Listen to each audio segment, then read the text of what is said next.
EFF leader Julius Malema says he will challenge his conviction on firearm discharge charges today.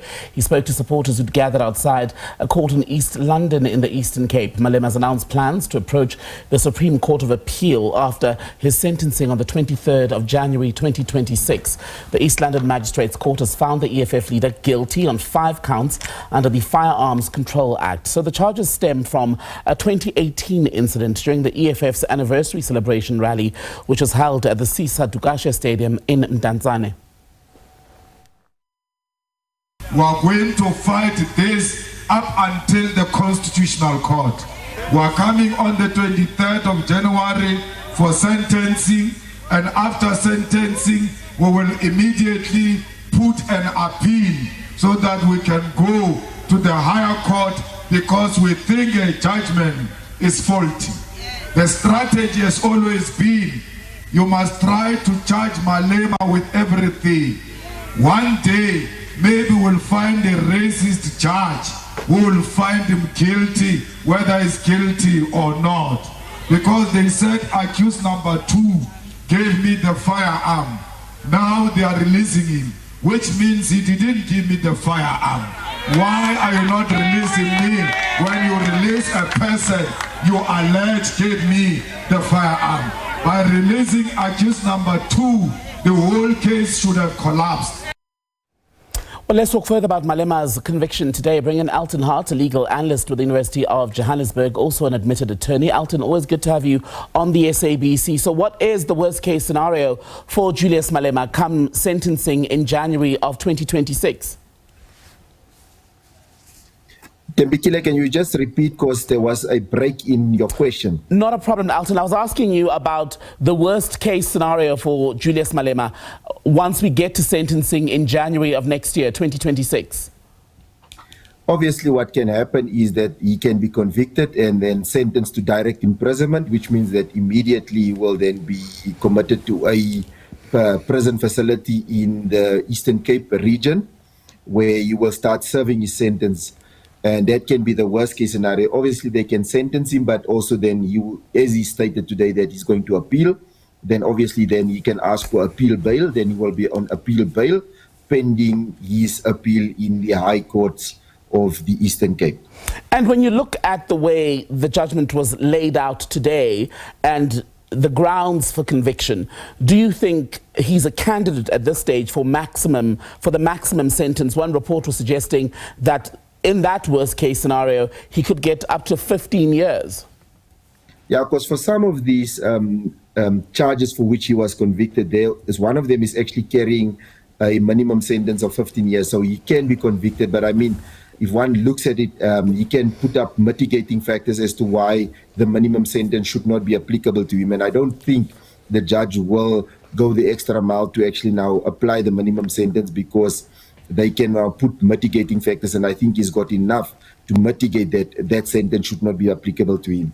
What does mitigating that look like? Does that mean he escapes jail time? Does he, for instance, have the option of a fine? Because in terms of keeping his seat in Parliament, that might be the technicality that allows him to avoid losing his spot among the members of Parliament.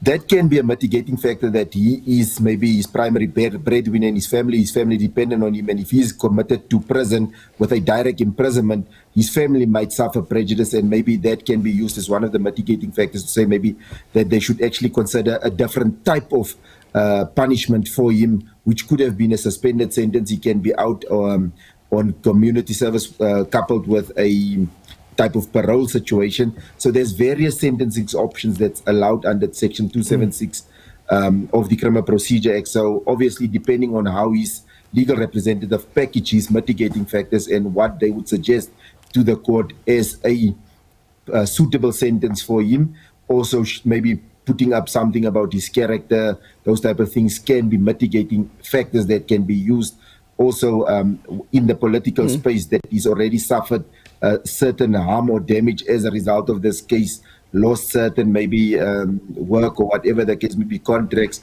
So there's a lot of things that you can look at when you're trying to mitigate why a certain minimum sentence should not be applicable to you.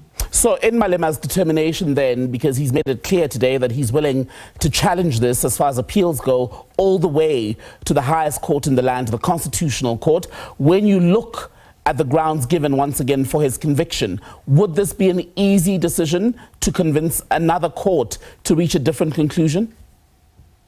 Remember, when we talk about appeal is you are stuck to the record, and whatever is not on that record, you cannot introduce now new evidence when you go on appeal.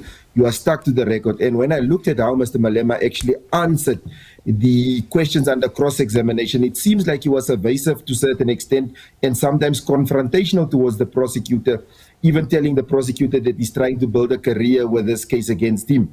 So that type of things, it's not really helping his appeal, in that he gave a reasonable explanation as to what really transpired on the day of the celebration that can exonerate him from the charges, instead of sort of half taking the prosecutor on, making it a personal fight. So that did not work well for him. And I hear some commentators say that his arrogance actually worked against his possible appeal that he's intending to lodge in January 2026.